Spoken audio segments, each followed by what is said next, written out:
നോക്കുന്നില്ലല്ലോ. Current പിടിക്ക് പോറെങ്കിൽ കുടുങ്ങത്തെ ഉണ്ട്. ദുട്ട വെട്ട് ഇല്ല കറണ്ട് കട്ട്. അതോടെ വിളിട്ടോയി. പേടിച്ചു പോണ്. ബിജിഎം മാറി. ആൾക്കാര് റിയാക്ട് ചെയ്യും. ഇല്ല ഇന്ത്യന്റെ ഡ്രസ് കിട്ടിയെടുക്കുന്നു.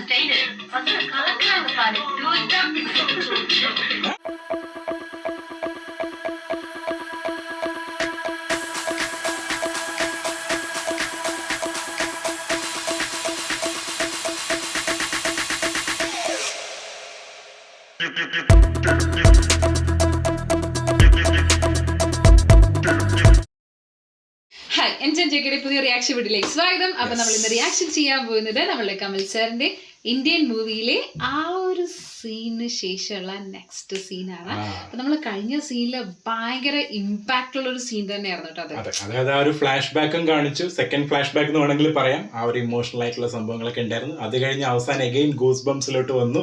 പ്രത്യേകിച്ച് ആ ഒരു ഡോക്ടറിനെ കൊല്ലുന്ന കാണിക്കുകയും ചെയ്തു, അതും ടെലികാസ്റ്റ് ചെയ്തു. ആണ് സംഭവം. ആൻഡ് പറയുന്നുണ്ടായിരുന്നു അവസാനത്തെ ഒരു ഡയലോഗ്, സേനാപതി ലഞ്ചം വാങ്ങുന്നവനെയും നേരെ കൊടുക്കുന്നവനെയും എല്ലാരെയും കുത്തുന്നുള്ള രീതിയിലാണ് പറഞ്ഞേക്കണേ. അപ്പൊ നമുക്ക് എന്തായാലും നോക്കാം അടുത്ത സീൻ എന്താ കാണിക്കാൻ പോകുന്നത്. റെഡി അല്ലേ?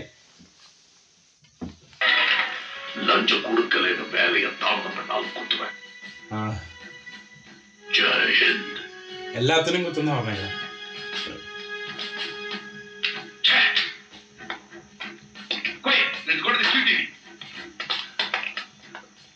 ചന്ദ്രുവേ அனுப்பிடுங்க. அதான் எல்லாத்தையும் ஒளி ஒளி போட்டு காட்டுறாங்க. இனிமே அவங்ககிட்ட விசாரிக்கிறதுக்கு என்ன இருக்கு? எதுக்கும் யாராவது ஒரு ஆளை அவனை வாத்திருக்கு சொல்லு.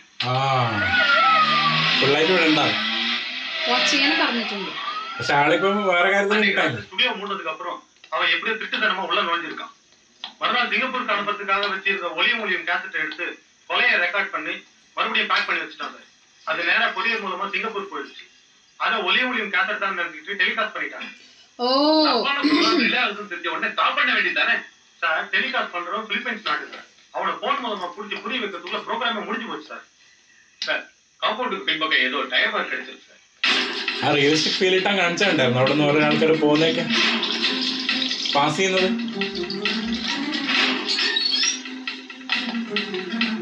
ക്യാസറ്റൊക്കെ പോയിന്നല്ലേ? என்ன வண்டி சார்? பழைய மெட்டீரியல் வேணும், ஸ்டாண்டர்ட் வேணும் தான் இங்க நின்று இருக்கணும் சார். லீக்கான ஆயில் ஊறி இருக்கிறத பார்த்தா மினிமம் 2 to 3 hours வண்டி இங்க நின்று இருக்கும். ஆயில் அநேகமா அது கொலகாரம் யூஸ் பண்ண வண்டியா தான் இருக்கும் சார். ரேடியேஜுக்குள்ள ஒரு பாடி கிடக்கு சார். வெளியேடுங்க, அதை வெளியேடியா பாடி சொல்றாரு சார். இந்த போஸ்டர் ஒட்டணும் யாருன்னு கண்டுபிடிச்சு நம்ம ஆபீஸ் கூட்டிட்டு வாங்க. Yes sir. அது மറ്റേ ഇതിന്റെ പടത്തിന്റെ കണ്ടിട്ടുണ്ട്. அதான் நீ இருக்கே, இன்னொன்னு இருக்குன்னு விட்டுட்டு வந்துட்டேன். இந்தாங்க அத்தை, என் செல்லக்கிளி டாமின்னு பேரு. கொஞ்ச நாளுக்கு முன்னாடி தொலைஞ்சு போய் தானா வீடு தேடி வந்துருச்சு. உங்களுக்கு துணையா இருக்குமேனு கொண்டு வந்தேன். யாராவது வெளியாளுங்க வந்தா சத்தம் போடுங்க. உங்க புருஷனை பத்தியும் நீங்க கவலைப்பட்டு இருக்க வேணாம். என்னதான் போலீஸ் வலை தேடினாலும் அவருக்கு பப்ளிக் சப்போர்ட் பயங்கரமா இருக்கு.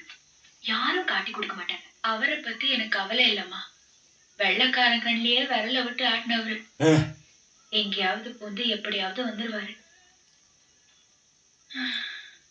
ஏன் கவலை எல்லாம் சந்துருவை பத்தி தான். நல்ல இடத்துல வேலை கிடைச்சு கல்யாணம் காட்சி என்ன நடக்கு. ரெண்டுத்து பத்தியும் நீங்க கவலைப்பட வேணாம் அத்தை. நான் இருக்கேன் இல்ல. எங்க அப்பா கிட்ட சொல்லி அவருக்கு பிரேக் இன்ஸ்பெக்டர் வேலை வாங்கி கொடுத்திருக்கேன் தெரியுமா? ஓ மத்தே 2 பேரு 1000 ரூபாய் டிஏ சும்மாவா கொடுத்தீங்க? 1.5 லட்சம் ரூபாய் வாங்கிட்டு தானே கொடுத்தீங்க. அத்தை மாமா கிட்ட சொல்லி இவங்க குடும்பத்தையும் குத்த சொல்லணும். பணத்தை வாங்கிட்டது மட்டும் இல்லாம என்ன பாடுபடுத்திருக்காங்க தெரியுமா? பால் பவுடர்ல இருந்து சானிட்டரி நாப்கின் வரைக்கும் வாங்கிட்டு வர சொல்லி எடுபடி ஆள் மாதிரி ஆக்கிட்டாங்க. சனிய பாவாடை நாடெல்லாம் போக்க வச்சிருக்காத்த. கட்டிக்க போறவளுக்கு பாவாடை நாடா கோத்து கொடுக்கறது தப்பா அத்தை? என்னமா தப்பு இருக்கு?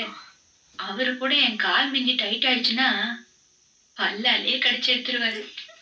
இவளா கட்டிக்க போறவ போய் சொல்றா. சரியான புழுகு மூட்டை. பொடிக்கு போறாம விடுட்டேன். கட்டிக்க போறவன் நான் என்ன தொட்டுத்தான் உங்களை, அதாவது மாமியார என்கிட்ட ஒப்படைச்சிருக்காரு. ஹாய் சந்திரு. சந்திரு பாருங்க இவள. இவகிட்டயே உங்க அம்மா ஒப்படைச்சிங்க. என்னெல்லாம் பேசுறா தெரியுமா? முதல்ல உங்க அம்மா கூட்டிட்டு எங்க வீட்டுக்கு வாங்க. போலீஸ் பின்னாடியே சுத்திட்டு இருக்கு. நான் அடிக்கடி உங்க வீட்டுக்கு தான் வருவேன், அவங்களுக்கு தெரியும். அங்க எப்படி அம்மா வைக்க முடியும்? அதனாலதான் சப்னா பொறுப்புல அவங்க ஃப்ரெண்ட்ஸ் வீட்டுல தங்க வச்சிருக்கேன்.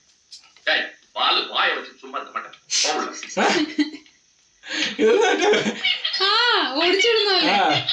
அப்படியா? உன்னை ஒரு வழி பண்றேன் பாரு. வா. அவருக்கு இந்த வயசுல இதெல்லாம் தேவையா? நாட்டை தந்திரங்க கத்தியை தூக்கிட்டு பைத்தியக்கார மாதிரி அலையிறாரு. இதெல்லாம் ஒரு ஆளால் நடக்கிற காரியமா? காலத்தோடு ஒட்டி வாழ தெரியாம என் வாழ்க்கையை கஸ்தூரி வாழ்க்கையை சீரழிச்சாரு. இவர் வேணாம் தான் ஒதுங்கி இருக்கு. இப்ப இதனால எவ்வளவு தொந்தரவு. இவரோட மகன் ஒரே காரணத்தினால பல ட்ரெஸ்ல என்ன சுத்தி போலீஸ் அலையுது. தினம் விசாரணை கூட்டிட்டு போய் 3 மணி நேரம் என் உயிர் எடுக்கிறாங்க. நான் இந்த ஊரை விட்டு போகணும்னு அவங்க கிட்ட சொல்லிட்டு போனோம். எங்க இருக்காரு சொல்லு. ஓ ചെയ്യുന്നു. நான் இங்க இருக்கிறது உனக்கு பிடிக்கலன்னா சொல்லிடு, போயிடுறேன். ஐயோ அம்மா, தமிழ்நாடு போலீஸ் என்ன சூப்பர் நினைச்சிட்டு இருக்கேன். எத்தனை நாளைக்கு தான் ஒளிஞ்சிட்டு இருக்க முடியும்? 80,000 போலீஸ். இந்த ஆள் ஒத்த ஆள், அதுவும் 75 வயசு கிழம். ஈஸியா பிடிச்சிருவாங்க. எந்த கொம்பனாலையும் அவர் நிழல கூட தொட முடியும். ஓ அம்மா வாசு. QTV ஆபீஸ் பின்னால வியாழக்கிழமை ராத்திரி போஸ்ட் ஒட்டினது நீதான்? ஆமாங்க. ஒட்டுறப்போ அந்த டோரு பக்கத்தை யாராவது வண்டி நிறுத்தி இருந்தாங்களா? கருப்பு கலர் ஸ்டாண்டர்ட் வேணும்னு ரொம்ப நேரம் நின்றுட்டு அதாங்க தென்னை கொண்டெல்லாம் ஏத்திட்டு போவாங்க. அமர்நாள் ஊர்தியா? ஆமாங்க, அதேதான்.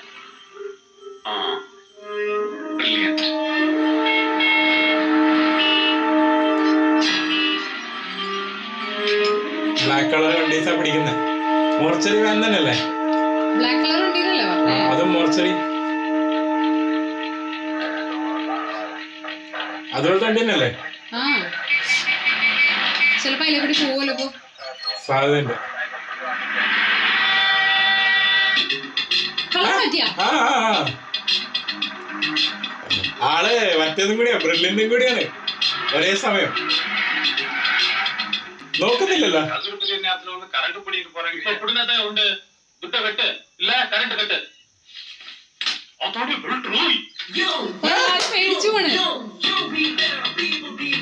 ബീജം മാറി. ആൾക്കാര് റിയാക്ട് ചെയ്യും. ഇല്ല, ഇന്ത്യന്റെ ഡ്രസ് കിട്ടിയെടുക്കുന്നു.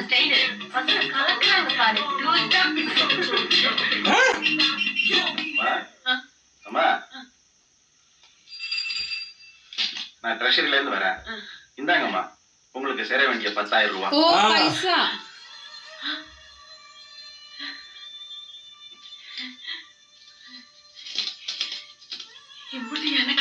ஆமாமா.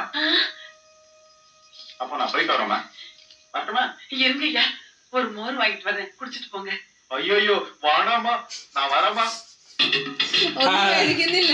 ஐயா, அந்த பெரியார் எலெக்ஷன்ல நிக்க சொல்லுங்க. என் ஓட்டு அவருக்குதான். ഓ എല്ലാരും സപ്പോർട്ട്. ഓ സീൻ മാറി ഫുൾ അല്ലേ? இந்த தாத்தாவா? என்ன பண்ணிருக்கிற நீ? பின்ன நீ என்ன வெண்ணீரா? இத்தனை ஆபீசர்னு பம்புவேன். இன்னைக்கு மரியாதை எல்லாம் பேசணும். நீ இத்தனை நாள் நீங்க சொன்னதை நாங்க கேட்டோம்.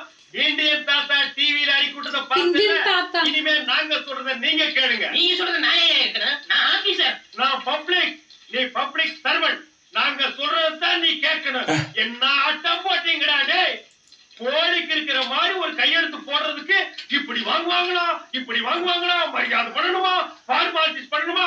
உங்க அத்தனை பேருக்கு மொத்தமா தாத்தா வச்சாரு மாதிரி ஆப்பு. நீங்க கொடுத்ததானே வாங்கணும். நீங்க கேட்கறதுனால நான் நீங்க கொடுத்ததானே வாங்கணும். இந்த மாதிரி நீங்க கேட்கறதுனால நான் நீங்க கொடுத்ததானே வாங்கணும். ஏய், நாங்க எது கொடுத்தாலும் நீ வாங்கிக்கிறியா? என்ன செய்வா? வாங்கிக்கிறியா? അടി കൊടുക്കും. என்ன ஆச்சுட்டே நீ? டேய், என்ன சவுண்ட் கொடுக்குற? என்ன பம்புற? ஆபீசர். யாரவா? ஆபீசர். அவனுக்கு சொல்லவே விடுமுண்டு. ஏத்தாப்புல உட்கார்ந்து அவன் யாரு? அவனுக்கு சொல்லவே விடுமுண்டு. ஓடுற கையெழுத்த. என்ன இது? என் டிரைவிங் லைசன்ஸ். இத்தனை நாள் லைசன்ஸே இருக்கலையா? நாங்களும் திருந்தணும் இல்லப்பா. இது வரைக்கும் நான் புரோக்கரா இருந்தேன், இனிமே டிரைவர் ஆக போறேன். சரி போயிட்டு ஒரு 4 நாள் கழிச்சு வா. இந்த எல்லாம் நம்ம கிட்ட வேண்டாம். நீ கையெழுத்து போடாம இழுத்தடிச்சாலும் உனக்கு ஆப்புதான். மரியாதையா போடு. நல்ல ஜோலிக்கு போடு. சரிங்க பப்ளிக். போடு. சரிங்க பப்ளிக். என்ன கையெழுத்து போடுதுன்னா சரிங்க பப்ளிக் இது. போடா. டேய், அந்த பக்கம் பேசிடு. போடு. போடு. போடு. அத்தை, இன்னும் கொஞ்சம் சூப்பு ஊத்தட்டுமா அத்தை? ஐயோ வேண்டாம். என்ன அத்தை, அதுக்குள்ள சாப்பிட உட்கார்ந்துட்டீங்க? உருளைக்கிழங்கு வறுவல், பருப்பு துவையல், எண்ணெய் கத்திரிக்காய் குழம்பு, மிளகு ரசம்னு என்ன கொண்டு வந்திருக்கேன். இல்லம்மா, சப்னா கறி சமைச்சு கொண்டு வந்து சாப்பிடுன்னு சொன்னா அதான் அதுவும் இது சாதாரண சேவம் இல்ல, ஸ்பெஷல். அத்திக்கு ஆஸ்மாவா, கிளி ரத்தத்தை நெஞ்சில தடவி விட்டு கறிய சூப் வச்சு கொடுத்தா ஆஸ்மா பறந்து போயிடுமா. அதனாலதான் நீ രണ്ടുപേരും soap ഇടുന്നു. சூப் வச்சுட்டேன், ரேக்கைய பிச்சு கேப்ல சொல்லிட்டேன். ஹன்சே அடி பாவி. இங்க நான் ராட்சசிடா. അവരെ അടിയായ ബീജം പറയണ്ട.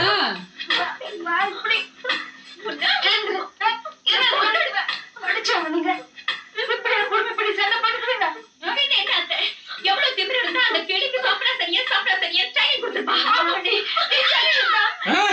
குழப்பறதுக்குன்னே வந்து சனியத்தி 2 பேரும் சேர்த்து என்னதான் குழப்பறீங்க? இதுல உண்மையே சந்திரவை யார் விரும்புறீங்க? யார கல்யாணம் கட்டிக்க போறான்னு எனக்கு இப்பவே தெரிஞ்சாகணும். ஏ சப்னா, உண்மையை சொல்லு. எனக்கு உன் மேலதான் சந்தேகமா இருக்கு. எப்ப பாரு அவளை அழ விட்டுட்டே இருக்கனே. சொல்லு, நீ சந்திரவை விரும்புறியா? இல்லையே. இல்லையா? பின்ன சந்திரதான் அவனை லவ் பண்றாருல்ல, நான் சந்திரவை லவ் பண்ண முடியும்? அப்படியே அவன் பின்னாடி சுத்திட்டு இருக்க. வேற யாரும் கிடைக்கலையா அவனுக்கு? 1000 பேர் கிடைப்பாங்க. ஆனா அவங்க எல்லாம் கொஞ்சம் சோஷியலா சிரிச்சு பேசினாலும் எப்படா தோல்ல கையை போடலான்னு பாப்பாங்க. ஃப்ரெண்ட் தானே ஸ்போர்ட்டிவா எடுத்துக்கிட்டாலும் வெளியில போய் கேஸ்ன்னு சொல்லுவாங்க. சந்துரு அப்படி இல்ல. அவனும் தொந்தரவு பண்ண மாட்டான், அடுத்தவங்களையும் தொந்தரவு பண்ண விட மாட்டான். லவ்வா இருந்தா கிரீன் சிக்னல், ஃப்ரெண்ட்ஷிப்பா இருந்தா ரெட் சிக்னல். அதுக்கு ஒரு எல்லை இருக்கு. இது ரெண்டுத்துக்கு நடுவுல எல்லோ லைன். எனக்கு இந்த லைன் பிடிச்சிருக்கு. எத்தனை நாளைக்கு?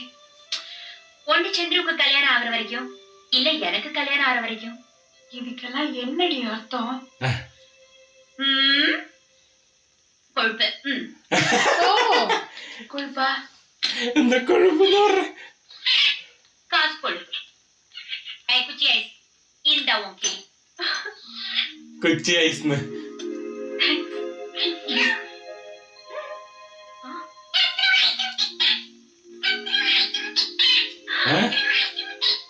ചന്ദ്ര ഐസ് വേണമെന്നാ? അല്ല അങ്ങനല്ല പറഞ്ഞ. അറിയില്ലേ മറ്റേ സോങ്? ഏതാ സോങ്? വെച്ചിട്ടാ. അപ്പൊ നമുക്ക് പിന്നെ ചെയ്യാം. ശരിക്കും ഈ ഒരു സീൻ എന്ന് പറയുന്ന ഒരു കൂൾ സീനായിരുന്നു. അത് മാത്രല്ല ഒരു നമ്മളറിയില്ലേ കുറച്ചു നേരമായിട്ട് മിസ്സിംഗ് ഉണ്ടായിരുന്ന ആ ഒരു മൊമെന്റ്സ് ഒക്കെ ഉണ്ടായിരുന്നു. യെസ്, അതായത് ശരിക്കും നമ്മളറിയില്ല ആ ഒരു ഇമോഷണൽ സംഭവങ്ങളൊക്കെ കഴിഞ്ഞതിന് ശേഷം ശരിക്കും ഒരു കൂൾ ഡൗൺ ചെയ്യുന്ന, അതും അതിന്റെ കൂടെ തന്നെ ആ ഒരു ഇന്ത്യന്റെ മാസം കൂടി കാണിക്കുന്നുണ്ട് അല്ലെ. അതായത് ആൾക്കാരൊക്കെ ഇമിറ്റേറ്റ് ചെയ്യാൻ തുടങ്ങി, അല്ലെങ്കിൽ ആൾക്കാർ മാറി തുടങ്ങി. അപ്പൊ അങ്ങനെയുള്ള സംഭവം, പ്രത്യേകിച്ച് നമ്മൾ ആ ഫസ്റ്റ് കാണിച്ച ആ ഒരു അമ്മയ്ക്ക് പൈസ കിട്ടി അല്ലെ. അപ്പൊ ആ ഒരു സംഭവങ്ങളൊക്കെ കറക്റ്റ് ആയിട്ട് കാണിച്ച് മൊത്തത്തിലൊരു മാറ്റം സംഭവിച്ചിട്ടുണ്ട്. പിന്നെ അത് മാത്രമല്ല ഇവിടെ മറ്റവരുടെ രണ്ടുപേരുടെയും, പ്രത്യേകിച്ച് ലാസ്റ്റ് അവസാനം മനീഷക്കൊരികളൊക്കെ തന്നെ കൊടുക്കാന്നുള്ള രീതിയിലല്ലേ, അതായത് മനീഷക്കൊരികളൊക്കെ സ്ഥാനം കൊടുക്കാന്നുള്ള രീതിയിൽ എന്തായാലും പറയാ അത് കൊടുത്തു. അതായത് രണ്ടുപേരും ഒരു ട്രയാങ്കിൾ പോലെയല്ലേ അവിടെ നടന്നിട്ടുണ്ടായിരുന്നത്.